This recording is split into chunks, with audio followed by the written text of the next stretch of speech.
So I gotta admit to you guys, I think it's at this point where I've decided that I'm probably gonna stop watching The Last of Us. I know I mentioned it in my last video about whether or not I was going to watch this show continuously after they came out and basically said if you don't like it, don't watch it, regarding episode 7 and episode 3. And the hilarious thing to me is I didn't have a problem with any one of them, but once an actor or actress comes out and says that about their TV show, I'm very inclined to agree with them and kind of just give them what they supposedly want. So that's why I have so much issues with watching this particular show. On top of the fact that ever since about episode 4-ish, 5-ish, around there, it stopped being interesting. It really wasn't that good like the initial first couple of episodes, and it's kind of been going downhill from there. So I really didn't have any incentive to want to view it, and I feel bad because I finish everything. You know, if I start something, I want to finish it, and unfortunately, it looks like I probably won't be finishing The Last of Us, but I might go back on that. Who knows? We'll see. Depends on what you guys want. But apparently, from CBR.com,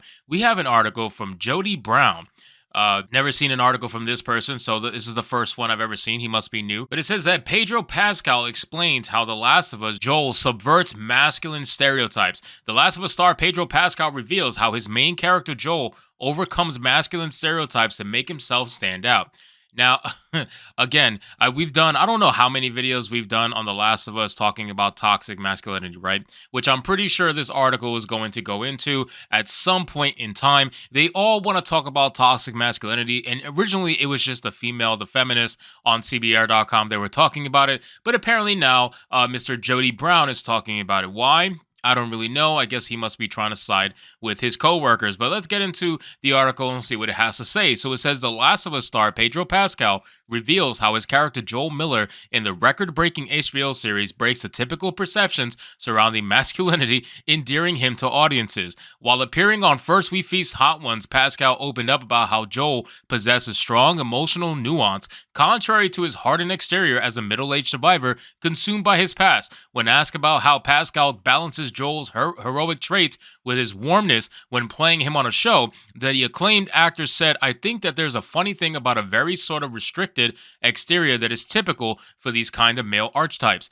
Don't know your feelings. People will see that you're weak. Survival is key. Don't let anybody in," he said. Developing human connection is not, at least in his mind, key to survival, but then only to discover that he cannot live without it at any cost. Pascal's comments add to his growing reputation as one of the TV's best father figures. The Last of Us primarily chronicles Joel's bond with Ellie after Joel smuggles Ellie through a quarantine zone and across to the US in a desperate attempt to stop the cordyceps infection plaguing Earth. While battling his personal traumas and fears, he shows warmth towards Ellie, allowing them to form a trusting bond in their quest for survival as Joel does his best to protect her at all costs. In Season 1, Episode 8, When We Are in Need, Joel and Ellie reunite in one of the hardiest scenes, further showing Joel's human side. However, the reunion was a bit different from the eponymous video game, as co-creators Craig Mazin and Neil Druckmann admitted. I mean, at this point, it's pretty obvious that they are veering away from the source material more and more and more, right? So they started off very strong with the source material in the first couple of episodes. That was 100% true.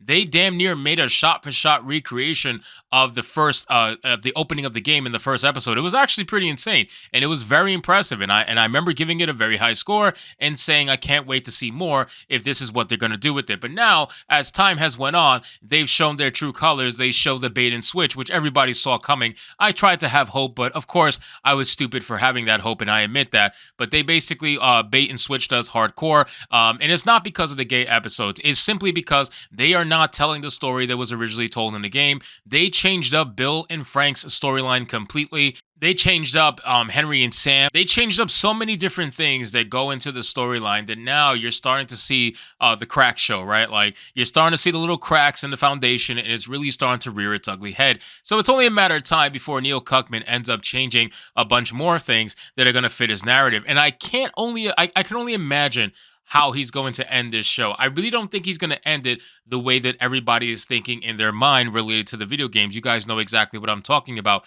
I think he's going to go a completely different route, but we'll find out. It says, in addition to Nick Offerman, Gabriel Luna, and Storm Reed, The Last of Us features Troy Baker, who played Joel in the video game series. Though Baker initially objected to the idea of the game translating to a small screen, seeing it play out changed his mind. Baker appeared in When We Are in Need as James, a leading member of the cannibalistic and cultist survivor group who featured a alongside one of the Last of Us main antagonists in David, who is played by Scott Shepherd.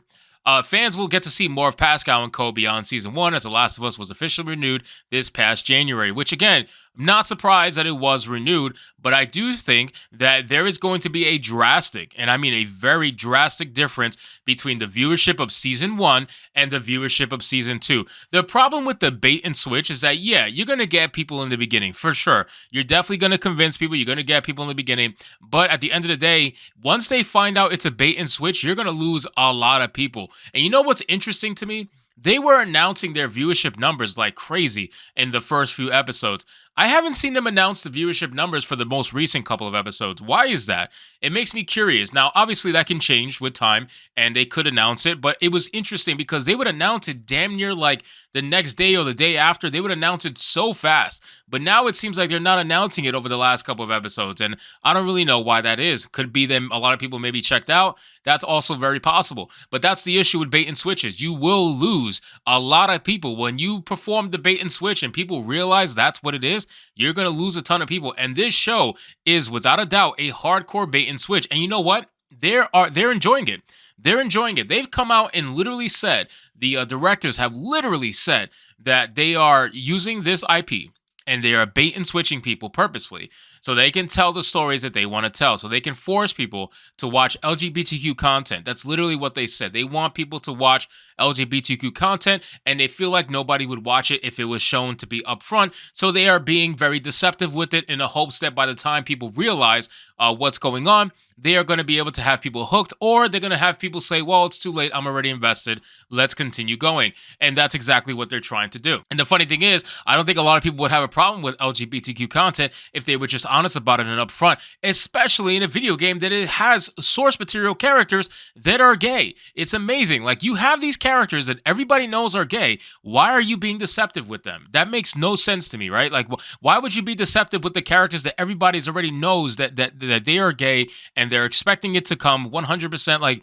you're being deceptive about that? It's weird. Like, I could understand if it was a new character that, or maybe you sex changed the character or whatever. Like, I could understand if you're changing something, but you're literally taking a character that was known to be LGBTQ in the game, putting them on screen, but then being deceptive about it. Because why?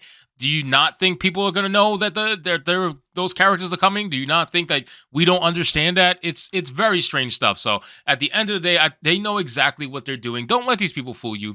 They know what they're doing, and they are trying to maximize this first season so they can get greenlit for that second season with even more funding, which they already have. So now they are going full speed ahead, but I am very interested to see what the second season numbers would be for The Last of Us. But time will tell and give us the answers we're looking for. So anyway, guys, thank you so much for watching this video. I hope you did enjoy, and if you did, consider leaving me a subscribe. I would greatly appreciate it. Don't forget to like the video, comment, let me know what you thought, and I'll see you guys on the next one. Hypnotic out.